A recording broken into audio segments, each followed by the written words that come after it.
and get started. So we've got a few people in the waiting room, so I'm gonna, is somebody, oh.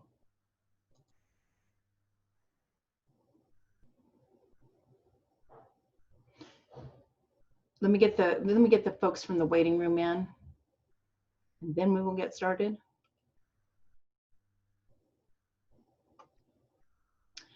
Mark Moores, are you in here? If you are, please unmute yourself.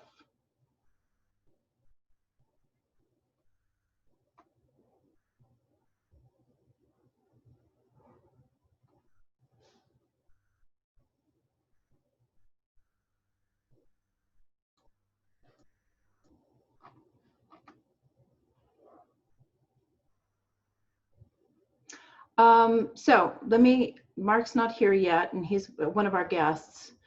I thought maybe you all would be interested in what's happening with our the legal lawsuit, and so I asked Antonia to talk to us about that today.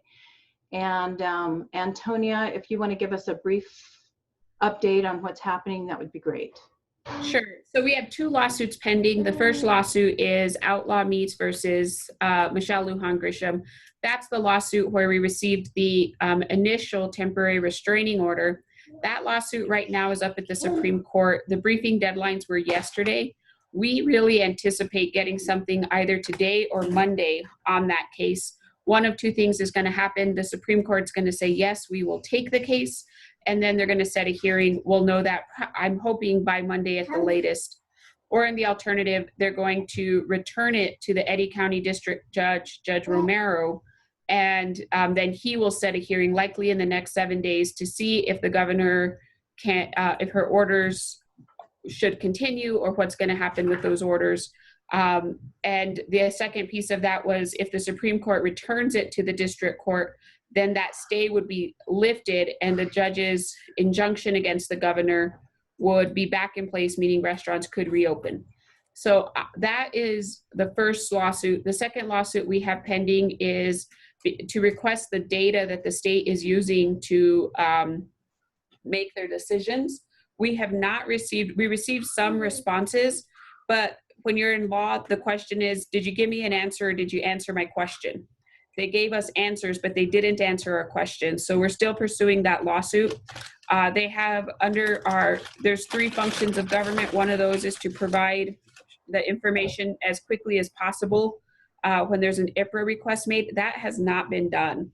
So what we have at our fingertips at this point is that the actual spread within restaurants is less than 1% compared to the total COVID-19 cases in New Mexico. We have no correlation of community spread. We cannot demonstrate on any level that restaurants are this 15% spread that the governor's using. KOB actually did a good story on this where they interviewed our expert, they interviewed myself, and I told them, you guys are posting the governor's graphs as if they're gospel and they're not. And so that's a really good, if you want to see specifically the articles on that, I would suggest go look at the KOB story on that. But that's the update, and I expect a much more comprehensive update by Monday. Thank you. Thanks a lot, Antonia. And just, you know, for everybody's, I need everybody to understand, to know and understand that restaurants are not the spread. If you watched the governor's press conference yesterday and heard Secretary Kenny, Secretary Scrace, everybody was saying that the problem is restaurants. Well, the data that we have shows that there have been 127 cases in restaurants out of 20,000 cases in New Mexico. That means we are less than 1% of that complete data. And what they're saying is that we're 15%. And so don't, you know, and I want you guys to feel comfortable with that number. They have given us no data that shows that we are in any way a part of the spread or a part of the spike. So you know, when people push back on you and say that restaurants are dangerous, push back and say, no, they're not. You know, we're less than 1% of the spread. And interestingly, you know, restaurants, we're 11% of the employment in this state. And so you would think that there would even be more spread amongst restaurants, but there is not. That's one thing I want you to know. And the other thing I want you to know is that there are only 3 states in the nation right now that are closed to indoor dining: New Mexico, New Jersey, and California. And so when somebody says that it's dangerous to go to restaurants, how can 47 other governors leave restaurants open if it's dangerous? So, you know, we're being punished for something. I don't know what necessarily. It looks like, you know, retaliation of some sort. Even California, when the governor there closed restaurants down, he also closed down any indoor retail. Our governor did not. She singled out restaurants, which is what our lawsuit is about. It's about her being arbitrary and capricious in singling out restaurants for closure. And you can also see that the spike has continued, since restaurants have been closed for almost 3 weeks now. So I think there's some good data on our side. We don't know if we're going to get a chance to put that data in front of a judge and jury, but we certainly hope we are. So I appreciate you all being on, and I appreciate your support of this, what do I want to say, this lawsuit and the things that we're doing. So we're trying to come at it from all angles. Right now, the press is very much on our side. They very much think that restaurants should be open. We did a poll. The polling says that New Mexicans think that if restaurants can follow COVID safe practices, they should be able to be open. And the only kind of person that the governor is the only one who says we can't be. So I do want to show you, this is our website, and on the front page of our website, we have about 1/10 of our legal fees paid. And so I need to ask you as a restaurateur, if you would help us out, send us $350 to the NMRA COVID closure legal challenge fund, and you can donate right here. We would really appreciate it. You know, the Restaurant Association is suffering a bit this year because, you know, for those of you who can pay, you are paying our membership dues. But for those of you who can't pay, we're trying to give you some leeway to pay us later. So I really do appreciate it. And anyway, I want you to know that we're here for you, and we need you to be here for us as well, and help us with this legal fight. Having said that, I do need to ask, is Mark Moore's on, or Lisa? Mark or Lisa? So these are my guests, and I don't have them on here. So I'm gonna go through this. Guys, I'm gonna say this up front. I wish I had better information for you. I'm kind of a stickler about the information that we have on giving to restaurants. And right now, I know some of you are dealing with COVID positive employees. And so I made it a priority to have this webinar. I have asked the Environment Department if they could come on and help us out, and they may be here. Is anybody from the Environment Department here? If you could unmute yourself and help us out, Health Department. So I asked the secretary to send somebody, and he said he would if he could. They are putting together a document now that is going to be their document for everybody, because they've got 4 or 5 departments now that go out and do this rapid response. Let me explain rapid response to you. So rapid response is when somebody in a business tests positive, this team, this rapid response team, is supposed to go immediately to that restaurant or business and deal with the situation. I happen to know that they're not being very immediate about it. The secretary yesterday said that they think they're on top of it, but I believe that they're way behind. I've got a couple of restaurants that have called me in the last week with COVID positive employees, and they had not been contacted by the state. And as a matter of fact, I think a couple of them had called the state and have not been called back. So I want you to know what we know. Again, there's going to be something that comes out from the state here very soon. And hopefully what comes out from the state will be a comprehensive guide for you if you have a COVID positive employee, what to do. And I just want to say that many of you have already dealt with this situation. And I think part of what we do here on these calls is we help each other through things. And so I'm just going to say, I don't have all the answers. I don't have the answers from the state, and but I wanted to be of some help to you. So I'm going to show you what is available to you on our website, and hopefully my guests will be here by the time I get through with this. Again, if Mark Moores is on the call. Oh, so he said he never got a link. Give me just a second.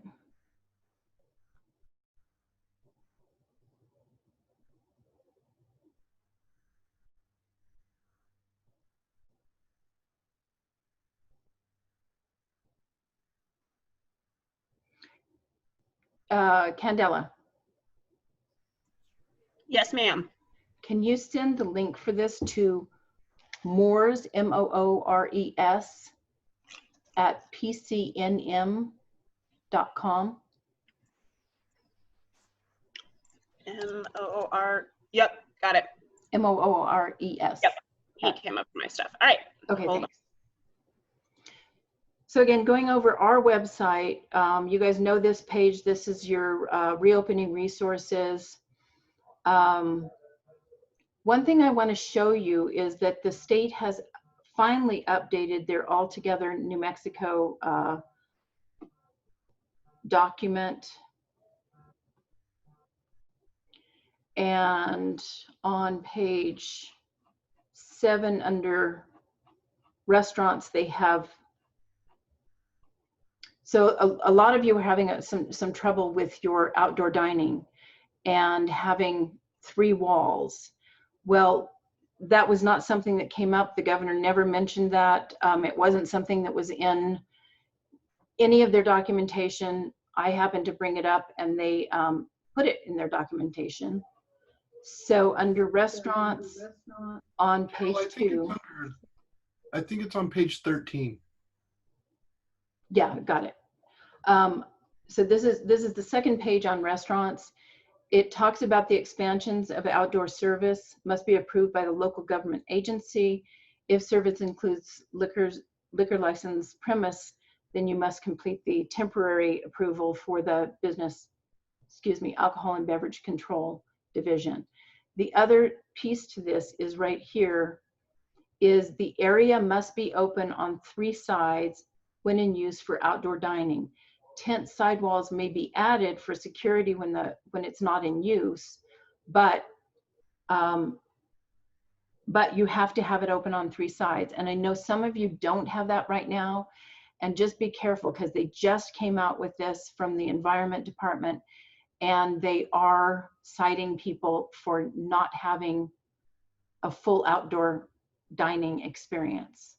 So, you know, what can I say? They're making it up as they go. They're making it up with us, and it's frustrating for everybody. Anyway, that is a resource on our website. Again, that's right here, Altogether New Mexico. This is the updated version. And then coming over here to if you have a COVID positive employee, what to do. So this is the CDC guidelines, and here's my feeling is that if you go through these CDC guidelines completely, and I want you to make a checklist of this and check it off as you do it. Write it out as you're doing it so that when the state comes, as inevitably they probably will, you will have done all of these things and you can say, I followed the CDC guidelines, what else do I need to do? And we have some of the state guidelines as well, and I'll show you that in just a moment. But let's run through this quickly again. For those of you who have had COVID positive employees, if any of this doesn't sound right to you, please let us know so that we're not giving bad information. But if it sounds right, let me keep going. But if it doesn't, please stop me, okay? So advise the sick employees of home isolation criteria. So communicate. So what's going to happen is an employee is going to come to you and say, I tested positive, or I don't feel well. So that's the second one here. But if they have tested positive, communicate to them that they should not return to work until they have met the CDC's guidelines criteria to discontinue home isolation. And I believe this says they have to be home for at least 10 days since the symptoms first appeared and at least 24 hours with no fever or without fever reducing medication, and the symptoms have improved. Now, in New Mexico, it's 14 days, it's not 10 days. So keep that in mind. And I'm going to go back.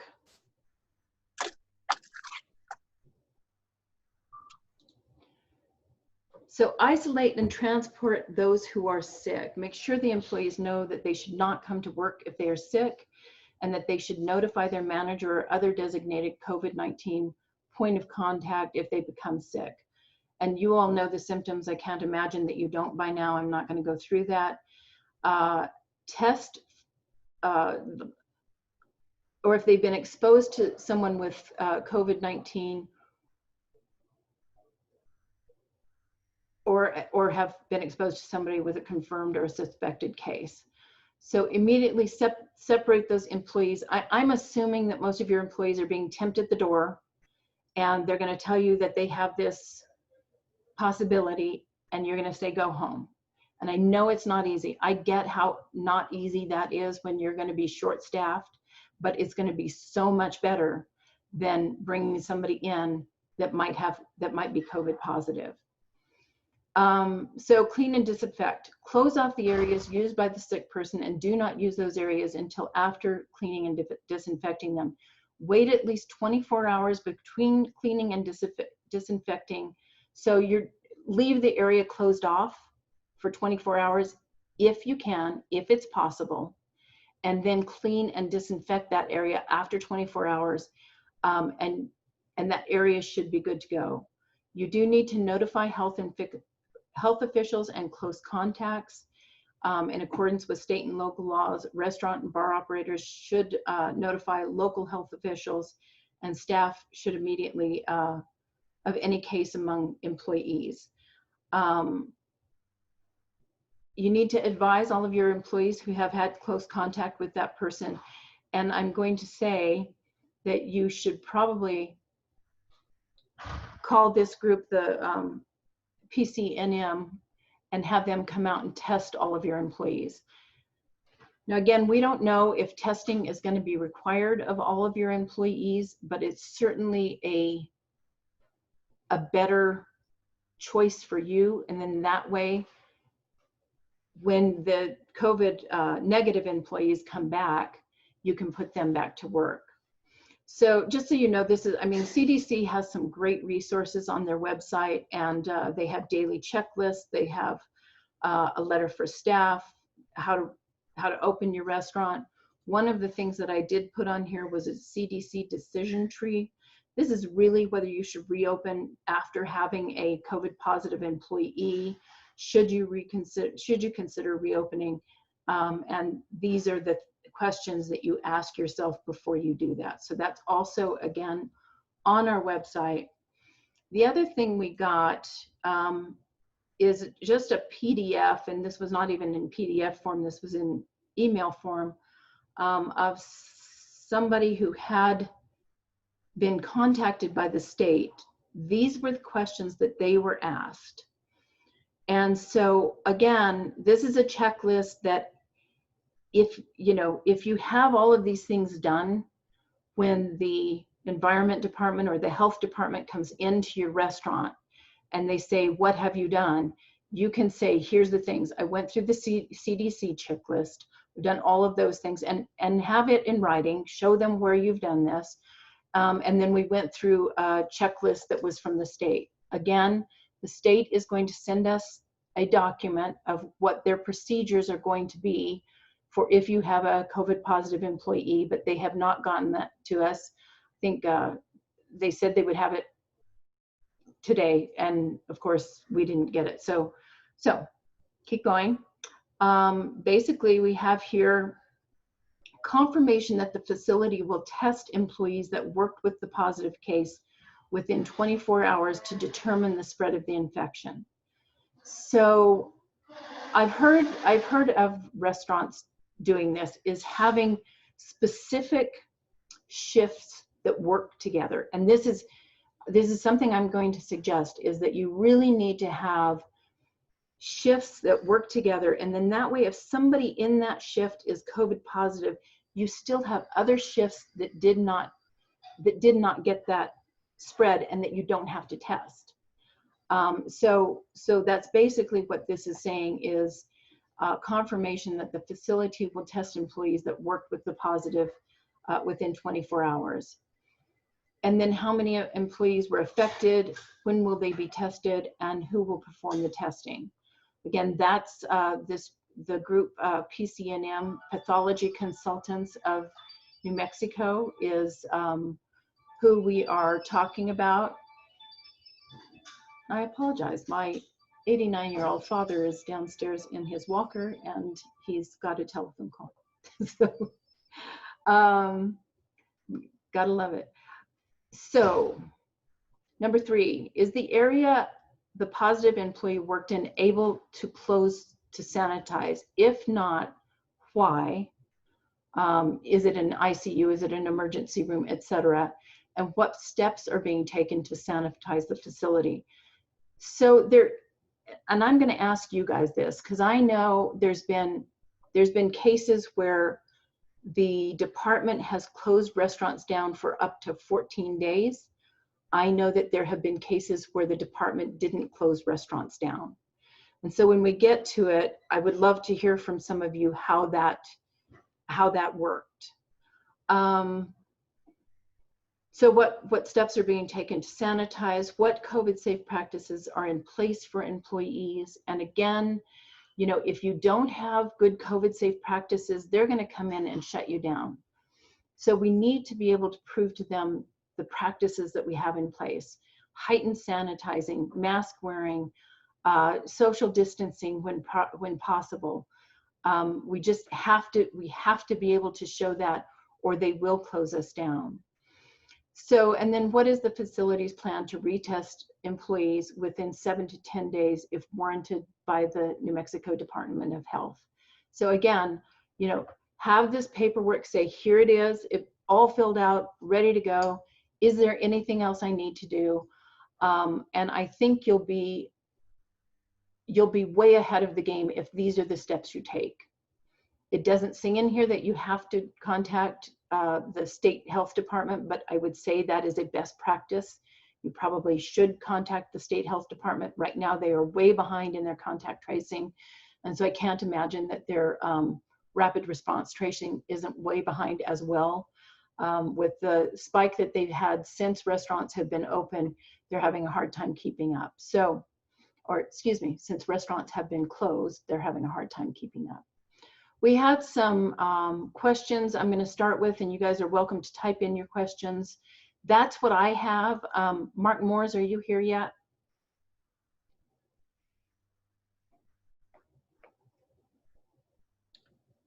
Doesn't look like he's here yet.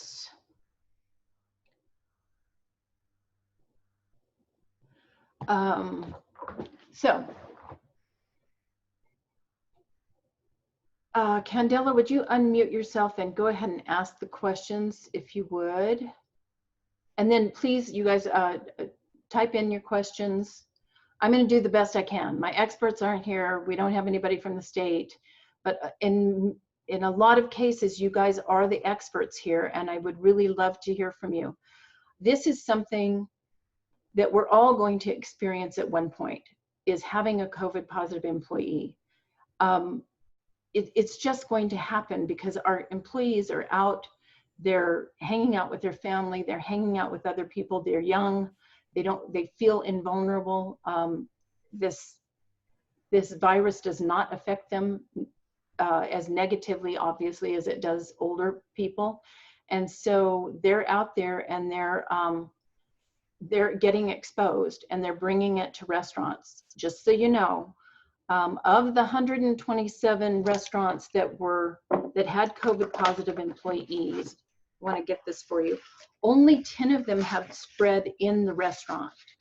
So that means only 10 of them had 2 or more employees with COVID, which means it spread to 1 other employee. Now, and only 2 of those had spread to more than 2 employees.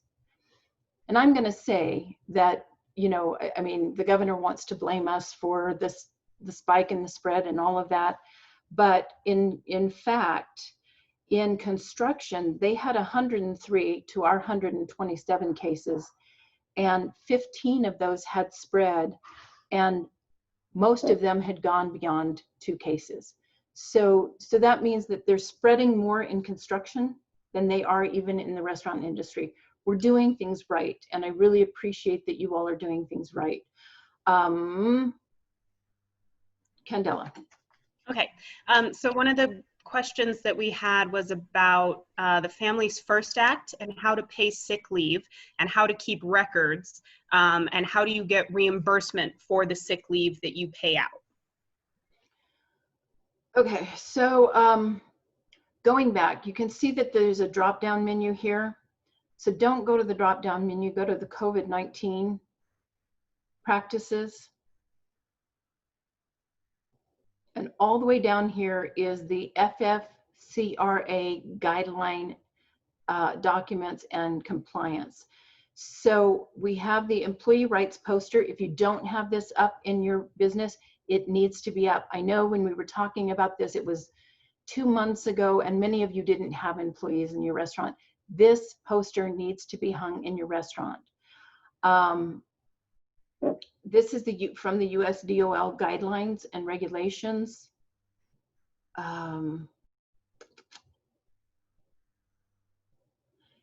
You can go here. This is where your employees can request emergency paid sick leave, their name, their department if you have one, their manager, requested sick leave, how much time they need to take, what are they taking the time for, etc. Leave due to healthcare providers, you know, whatever it is. This is one of those documents from WEX, I believe, and it's just a really helpful document. You might as well use it. It's here, and you won't find that resource anywhere else.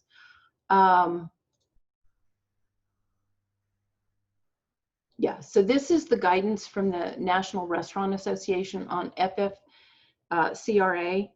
And I would say if you have a situation, and I have a feeling we're going to get very used to our employees using this. I have heard of some abuse that employees are saying, well, I might have gotten COVID, so I'm going to take the next 14 days off. And I want to believe that our employees aren't doing that on purpose and that they actually have been exposed in some way. I'm just going to say that's the case. So this document takes you through everything you need to know about this. Not only that, but if you, oh, and I want to go back here.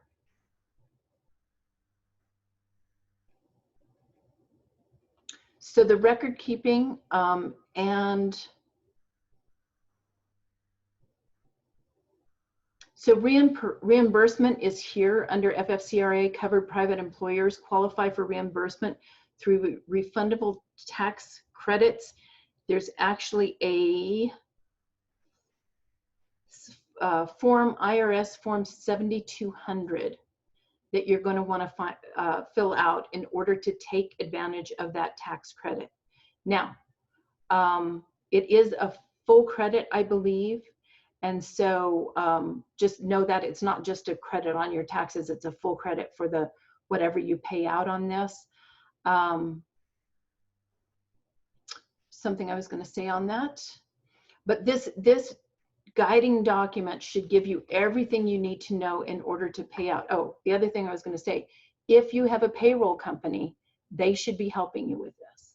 So you can rely on this if you do your own payroll, which I never suggest to restaurants because our payroll is very complicated. So I always suggest that you have a payroll company doing your payroll or a certified payroll person. So that guidance again is on the bottom of the coronavirus resources page, FFCRA guidance, documents, and compliance. It's all right here. If you need it, that's where it is. Okay, I think I beat that one to death. Okay, so the next one is, what types of policies can restaurants put in place around COVID testing for staff? And also, what legal issues must restaurants be aware of in implementing these policies? Oh, Antonia, have you got any idea on that? Coming back. Yes. So one thing we're working on now, Carol, and it's not out yet because this is such a dynamic and moving target, is updated employee handbooks on the policies that you can put out. I think that it's entirely appropriate to tell employees that as a condition of their employment, they have to follow the governor's orders as it relates to quarantine, as it relates to being, no barbecues, that sort of thing, because we know those things are going to happen. But based on the last question that just on who has to be paid their time off and so forth and abuse of that system, I would definitely say, you can even just do a written posting saying all employees are required to follow the current executive orders. Which means that if you find out that they were at a party of 20 people, I mean, our limit now is 5. So would you still have to pay them the FFCRA if they are COVID positive? Well, I think the short answer is yes right now. But the other thing you can do is you can put a policy to say that if you're at a party of 20 people and we find out about it, we can ask you to be tested, and at your own expense, you're going to have to take time off until you test negative. Will you help us with that language? Yes. Okay. So we'll post something again. It's under the COVID-19. Scroll down, and it's all the way right down here, and we'll try to post something here so that you have the disclaimer language as well. Next question. Okay, how frequently would you recommend restaurant employees be tested for COVID? Well, the government keeps going back and forth on this. They were saying everybody get tested all the time, and then they ran out of the nose swabs, I believe, and said only people who have symptoms can get tested. I don't know the answer to that. Mark Moores, are you on?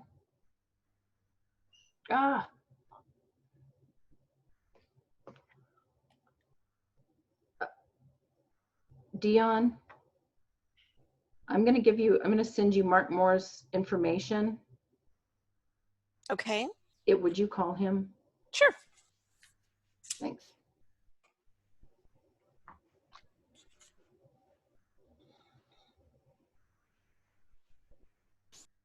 Okay. Okay. So I don't know the answer to that. Ask it again, and let's see if somebody on has the answer. How frequently would you recommend restaurant employees be tested for COVID? Carol, I can respond a little bit about what we're doing it ourselves. We ask each of our employees to take their temperature before they come in the morning, make sure that they don't have fevers. I'm sure you're doing that. If somebody has been exposed or potential exposure, then they would be tested. But we're not advocating, that you test your entire staff once a week without any indication that there's been exposure, especially for smaller establishments where, hopefully people are following the practices, but there's no set like, hey, it's a good practice to have everybody tested every Friday. That's really not the case. I would say do it case by case basis. And what you should do at a minimum is be taking everybody's temperature. Either you take it before they walk in your building, or they take it at home before they get there. If you want to be, I know that my people will do it, so I have no concern about them doing that before they come in. But if you should be doing that at your establishment either way. Yeah, so at one point, remember we had the webinar with the Secretary of the Environment, and they were trying to get us to do testing on a regular basis, like every Monday, or Mondays was set aside for restaurants. And it's an interesting thought, but at the time, I don't think they were in a space, I think they thought they weren't going to get up to the 5,000 tests that they needed to hit their goal. Now they're at 7,000 tests a day. I think they're way over their goal and they can't keep up right now. So I'm not sure they even want us to do that proactive testing. Although I can't speak for them, but I think enough restaurants are getting tested right now. So I don't think that's a problem. And again, if they think they might be COVID positive, you could, I think there's a bit of a disconnect here, because you don't just send them home for 14 days necessarily. I would say you send them to go get tested and stay home until they get the test results. Obviously, if they're positive, they stay home. If they're negative, they come back to work, as long as, and in those 4 days, they would be showing symptoms, because they say that if you test them too soon, they don't show symptoms, and then they get the symptoms. I just think there's too much of a, you have to rely on something, either masks work or they don't, either testing works or it doesn't. And so we have to rely on the test. If it comes out negative and they don't have any symptoms, then they can come back to work before the 14 days are up. Other questions? So this one's a little long, but I think it's a good review. This is our understanding of what we need to do if one of our employees tests positive for COVID-19 per CDC guidelines in the state of New Mexico. First, we close the location as soon as we find out an employee tests positive. Second, all employees that had contact with the positive employee need to be tested. Third, the owners need to be tested. Fourth, the location needs to be professionally sanitized. Fifth, once we know that we and all of our employees are negative, or 2 weeks with no symptoms, we can reopen. Is this correct? Are there any other things we need to do? Read that last one again. Fifth, once we know that we and all our employees are negative, or 2 weeks with no symptoms, we can reopen. Yes, so again, I would go get the testing. I mean, it may be an expense. We were told by by the PCNM pathology consultants of New Mexico that they're going to go back on your insurance and your employees' insurance and the state insurance for those employees that don't have insurance. So it shouldn't cost you anything to have them come out and test your employees.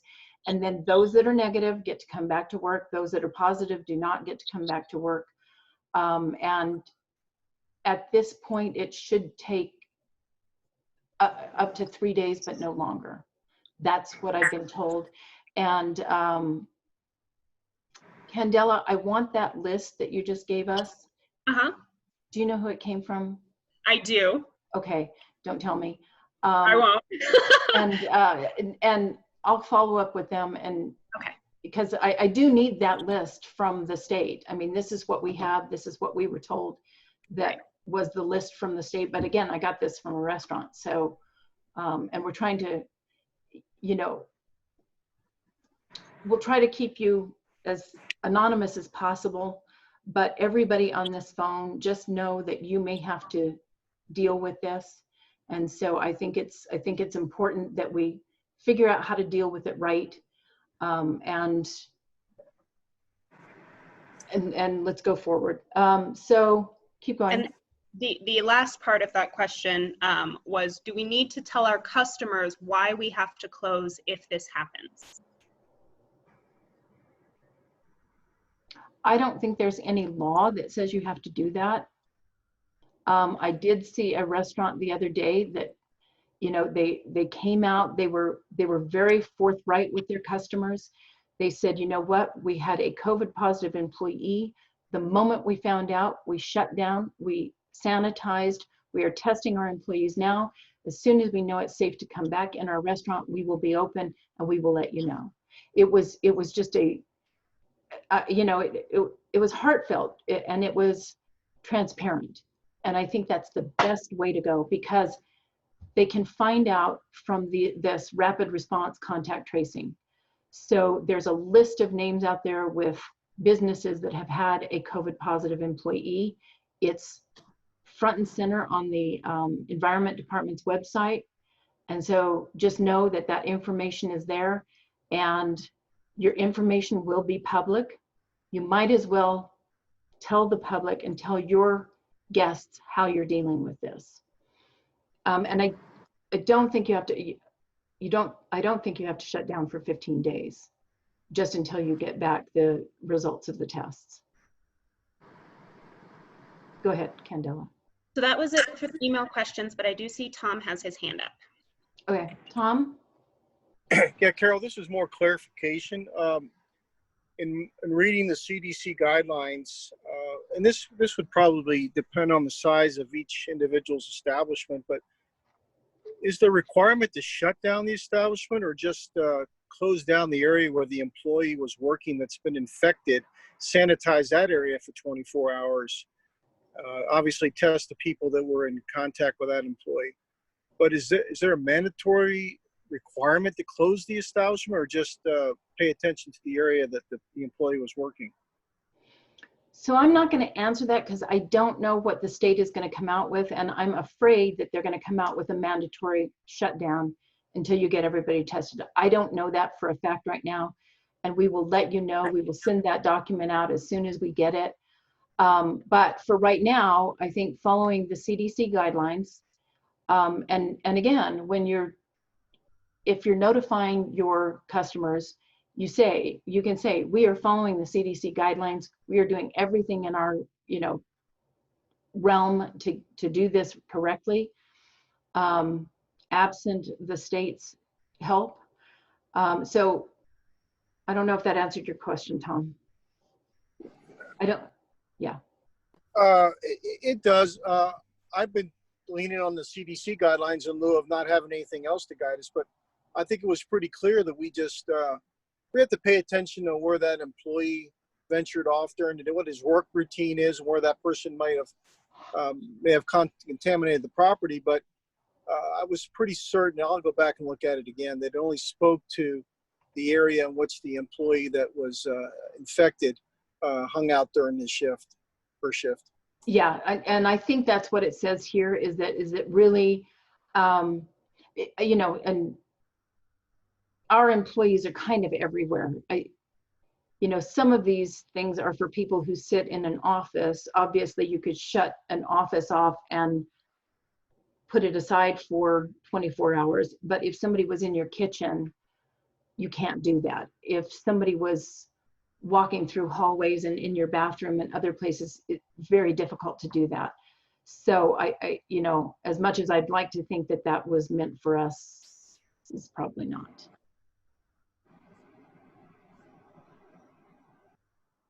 More? Hands up, everybody? Anybody want to talk? Anybody want to chat? So we have another question in chat. What definition of close contact are we to follow? CDC says 15 minutes. The state verbally told us 3 minutes. You know, Gotta love the state. They're just shooting their mouths off without any data. Just ask me, I'm super frustrated.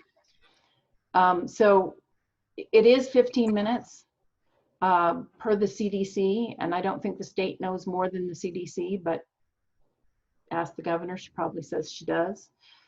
So I'm sorry, I'm frustrated, you guys know that. Yeah, I think it's 15 minutes. That's what I've been told forever. Tom Willis, you have your hand up. Carol, I think it's safe to follow the written guidelines, which are the 15 minutes. Yeah. You can definitely defend yourself to use the 15-minute guideline versus what was said orally in a press conference.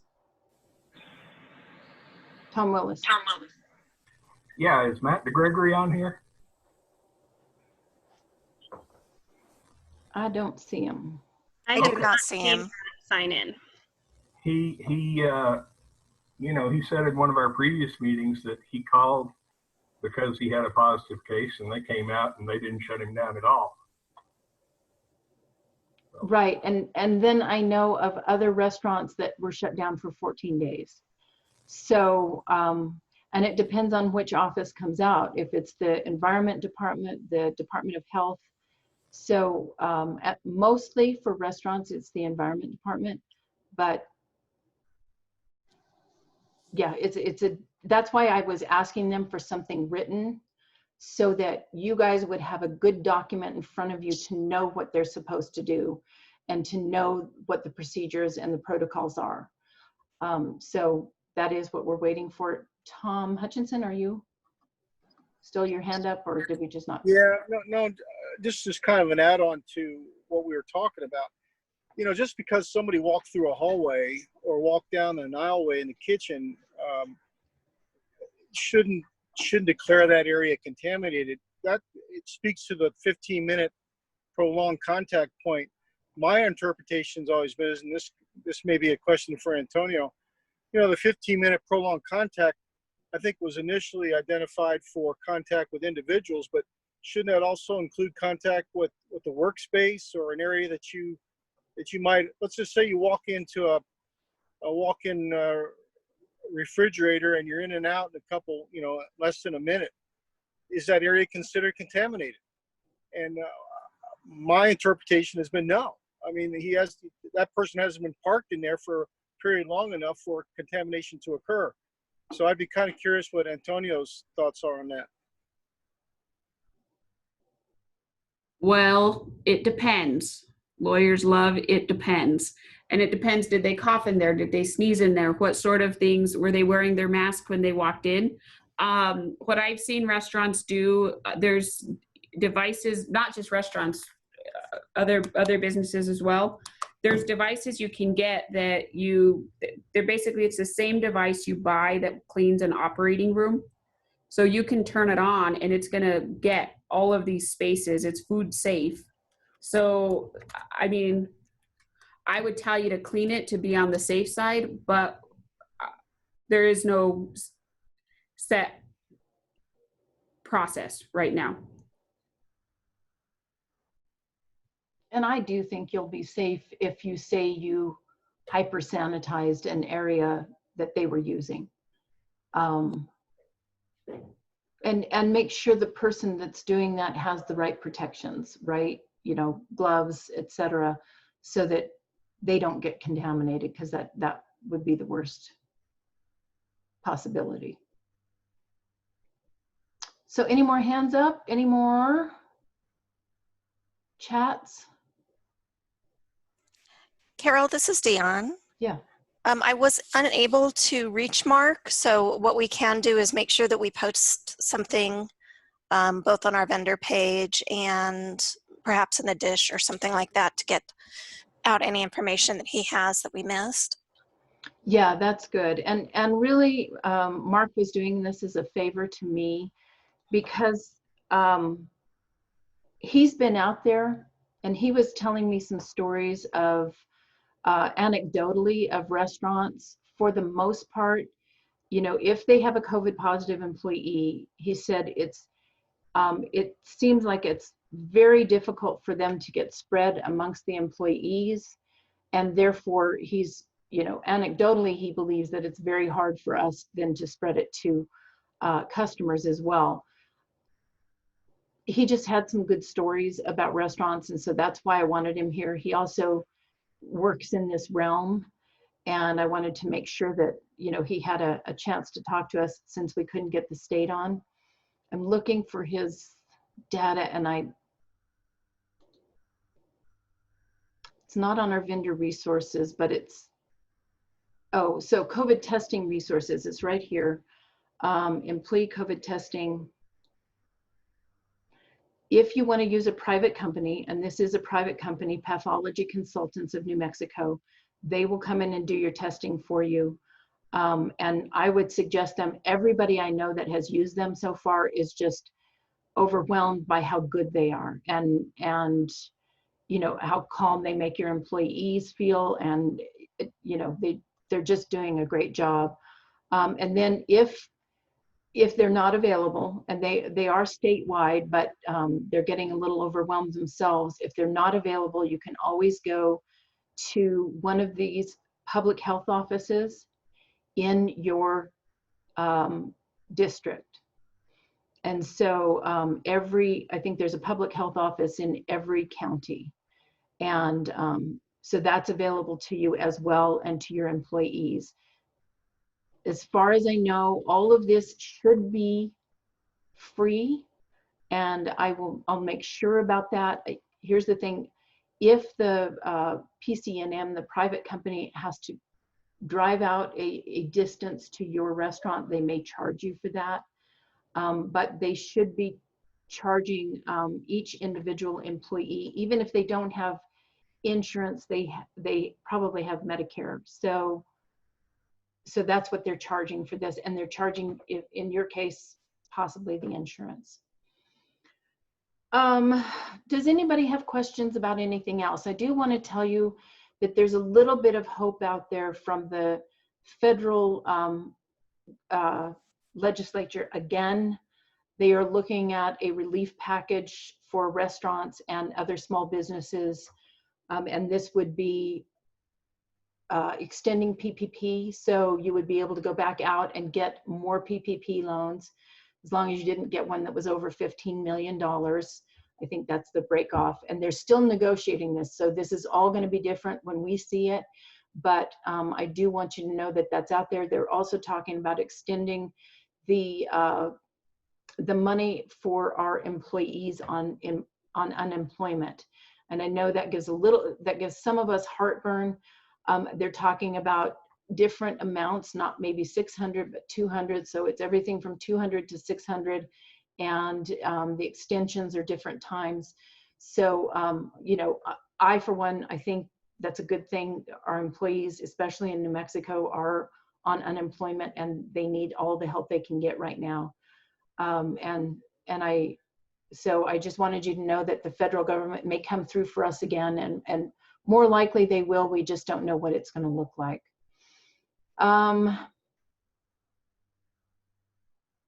Anything else I need to tell everybody?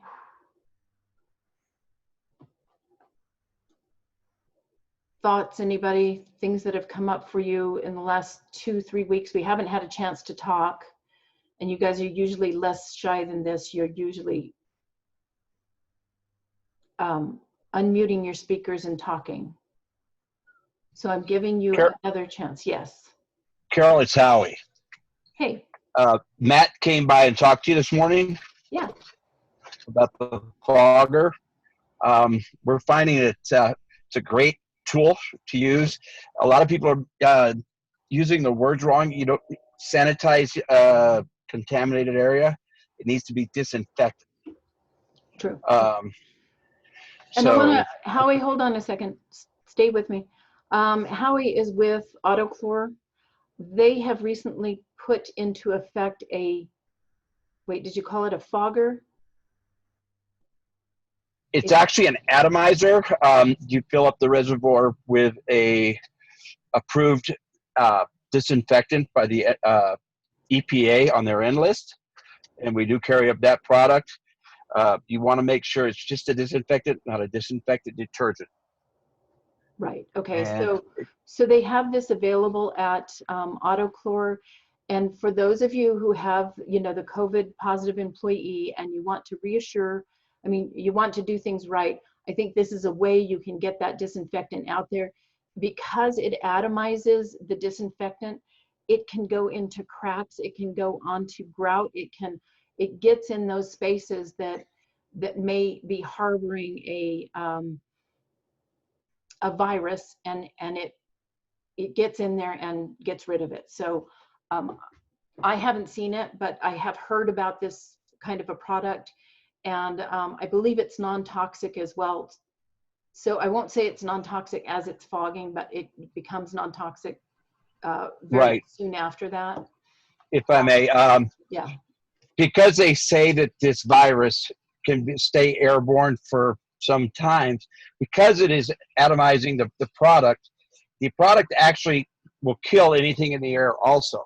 So like if you've got an odor in the room, it will collect that odor and it'll destroy the odor. So I've tried it in rooms with that had an odor, went back in the room later on and you couldn't tell. But yes, you do not want to be in the room while it is foggy, because it will make you cough. It's not going to make you sick. You just want to step out of the room and get some fresh air.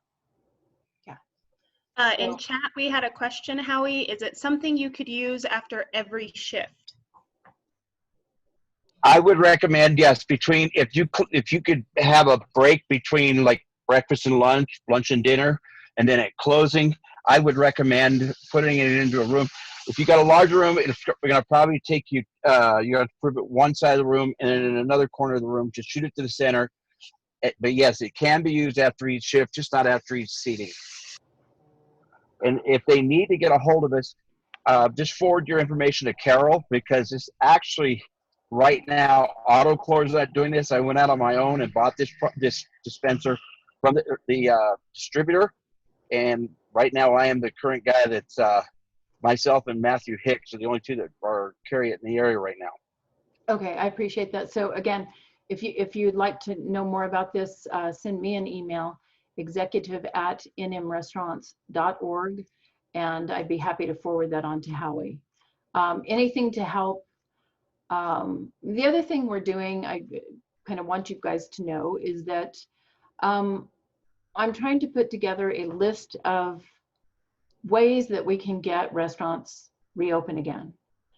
And so any thoughts you have towards that, you know, once I get a good list together, something that we can agree on, I really want to take that to the governor, or put a letter out in the paper to the governor and say, here's the things we think we can do. We just did a poll this week. I just got the results yesterday. And I want you to know that New Mexicans feel safe in restaurants. They feel safe going back to restaurants. They felt safe the month that we were open. And New Mexicans are on our side. The press is on our side. We need to feel like we have support. And I just want you to know that we do have support. People are on our side. They really want to get us reopen again. And I just wanted you to know that we got the results back from the poll, and it looks pretty good. People do love their restaurants. Again, anybody want to unmute yourself and say something? I'm happy to discuss.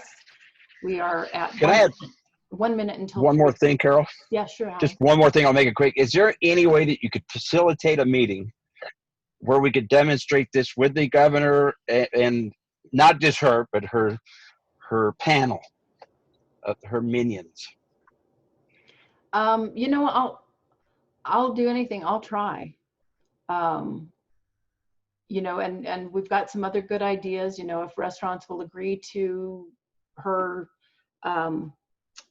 certification program, we're happy to, you know, allow them to do that, etc. So I'm willing to do anything, and we'll get it as far up the chain as we possibly can. So keep that in mind. We really do want to talk to the governor. We really do think restaurants are safe to reopen. And we have the data to prove it. Anything else? for the good of the order? Carol? Yeah. So what, I mean, because you've been in more, well, I haven't been in any communication with the governor's office, but like what, is it true? I mean, she has a business council. I mean, are there representatives from the NMRA on that group, or what kind of access have y'all had to the governor throughout all this? So I do want to say that Carrie Phyllis, who owns a couple of bars here in Albuquerque, is on that. And although she's not in our industry, she has been in the restaurant industry before. And she and I are probably in contact 3 or 4 times a week.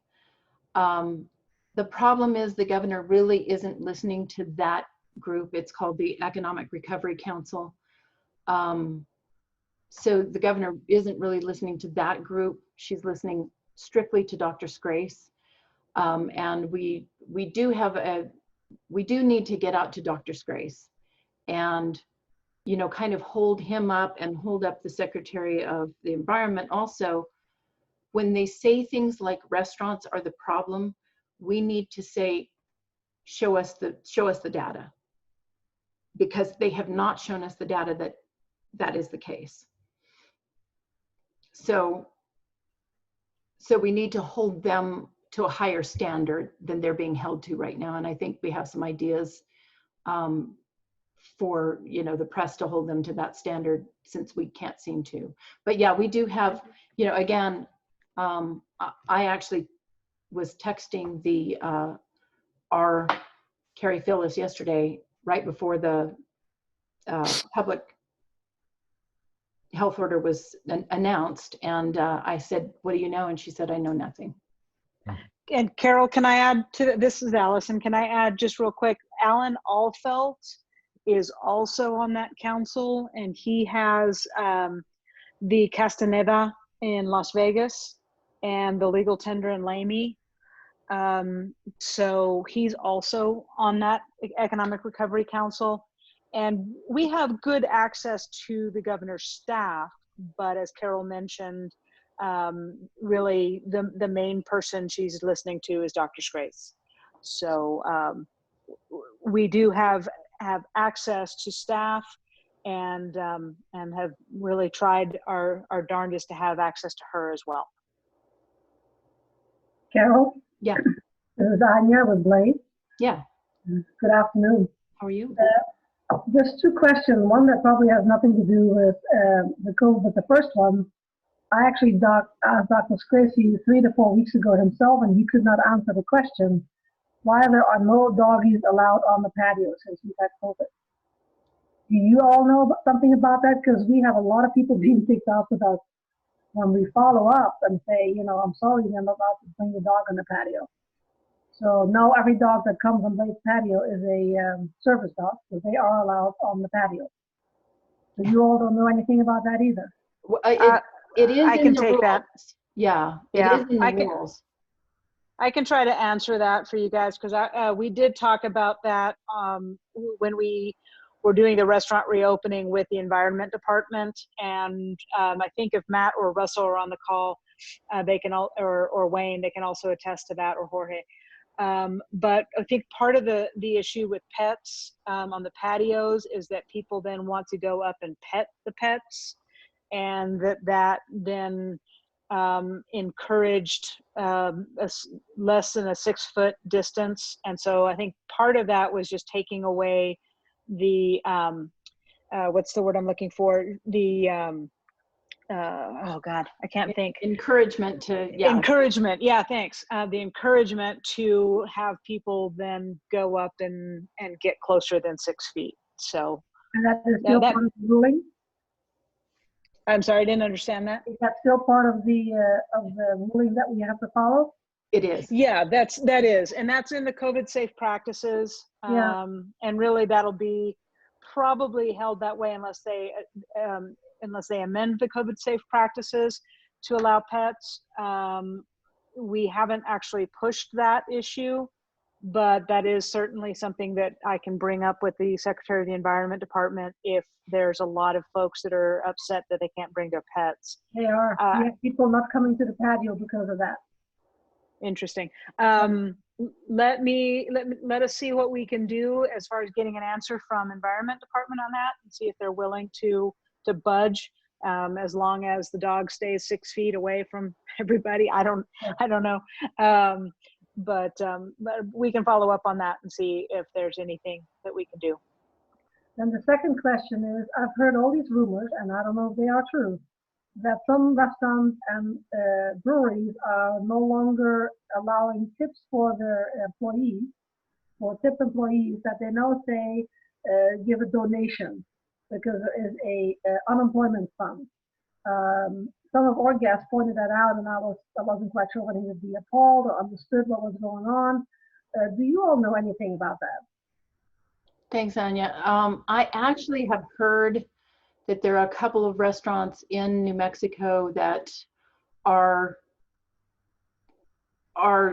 paying people higher wages and not accepting tips now. So they've increased their prices, their menu prices, and basically what they're saying is that they don't want their employees to come back and just rely on tips. And that's, you know, that's something certainly that they can do. Candela, do you have anything to add to that? No, I mean, we had the articles about a couple of the restaurants here in Albuquerque that had opted to do that. It was strictly their decision. This is not something that they're required to do. They just decided that this was a change that they had talked about wanting to make, and they figured now was a good time to make it. So it certainly isn't something that is required. It was just these particular restaurants just decided now's the time for changes, and they decided to make this change. Okay. Carol, as HR, can I chime in? Yeah. All right. Be careful if you start accepting donations towards sick pay or unemployment pay or any other thing. Any donations that come in and you accept belong to the business. The employees should not expect to get those. And if you start splitting those up, that's tip pooling. And if you do a tip pool, you got to follow the rules. If you want that information, call me at the office. So that's Cindy, go ahead. I'm sorry to ask again. I was just more wondering if it was true, and I was a little appalled by it that they would withheld the tips of the employees. But now you got my attention by saying tip pool. Are you saying if everybody puts their tips together and say, hey, I'm not going to take $50, but if I share my tips with you, I'm going to take $75. You say that it's not legal to do? Depends on how the tips are collected and what wages you're paying to the employees. Got it. If you, as a company, start accepting donations for something that is going to turn around and go to the employees, you got to be very careful with those tax implications for the employees as well as yourself, because the employees have to pay income tax on it. They have to pay Social Security. They have to pay state tax, not to mention your matching contributions for stuff. So if you eliminate your tip lines, that's fine, and you decide to pay your employees more, that's fine. You can do that. Nothing says that they have to make tips. It's a paradigm shift for a server, but I would not accept donations, period, for anything at that point. Well, it's right down the street from us. Tabasky is doing it. I saw a receipt because I couldn't believe it, but it's right on the receipt. No tips, but a donation. Yeah. Anyway. Well, thank you very much. And they may know what to do with that. They may have the CPA telling them, you know, this does become income and you have to pay income tax on it, et cetera, before you can hand it back out to your employees. But, you know, be very careful about that. They did bring that up on the radio the other day with the Bosque, and what they're doing with that donations, they're giving it to an organization. Okay. All right. Well, I listen, want to kind of jump in, Carol, because we did have some follow-up questions about the allowing pets on patios. So yeah, I get the question was basically what can they do if we do allow pets. Here's the thing that we've been hearing. from restaurants is that that's a way for employees to prove that you're not following the COVID safe practices. And that's a way for them to demonstrate why they should be allowed to go back on unemployment. So when you do things like allow pets on the patios, that's one of the things that can be an example of your establishment not following the rules and why the employee should be able to go back on unemployment. So it isn't just, we let a dog on the patio, no one touched it, it was fine. If your employee takes pictures of that, if other people take pictures of that, because this is a big thing that's happening on social, is people will kind of put up there and brag about the establishments that allowed them to bring pets on the patio. Well, guess who reads those posts? The Environment Department. They and we know this because they'll tell us, hey, no one even had to call on this restaurant. People posted it on social media that they were allowed to take their pets on the patio and encouraging everyone to go to that patio. And that's why they showed up. So just be very, very careful because it isn't just if, you know, your employees may be happy, but if other people are then going to brag about you guys breaking the rules on social media, it doesn't help you at all. So that's the problem with taking pets, even though it may be a silly rule. So we also got something else from the Environment Department that I do want to bring up. We got something from them saying that they are going to restart inspections virtually. And so be expecting to hear from your inspector, and the inspector will schedule a time with you to do a virtual inspection. I think what you do is carry your phone around with you and show them the temperatures of different things. It'll be an interesting experiment, but that's how they've decided to go forward right now. So yeah, and I do want you guys to be very aware right now. I mean, our employees are pretty sophisticated. They do know what the COVID safe practices are. And if they can prove that you're not following those, you know, they can get unemployment, they can get FFCRA. They don't have to come back and work for you. So just be very careful about that and do the best that you can.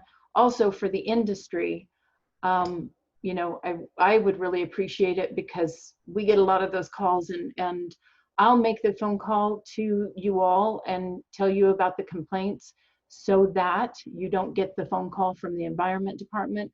But we can't keep up with that either. So I really, and will the NMED still waive the certification requirement? Yes, they will. But the New Mexico Restaurant Association is proctoring people. So if you have somebody who is ready to take the food service manager certification, we are proctoring in our office in Albuquerque, and we are going to set up some proctoring around the state as well. And then also the National Restaurant Association has come out with an online proctoring that we are looking into, and we are going to post on our website soon. You'll hear about that through our emails. If you are not on our emails, please sign up. All you need to do is go here, the news you need, subscribe here. And most of you got this notification through an email, but if you know somebody that isn't on this, they need to be on our email list right now because we're sending out stuff on a daily basis. We really thank you all for being here. I know you have other things to do on a Friday afternoon, but I hope that this has been helpful for you. As soon as I get something from the Environment Department, I will send it on. Really appreciate everything you guys are doing out there, and let us know if we can help in any way. Thanks so much. Thank you, Carol.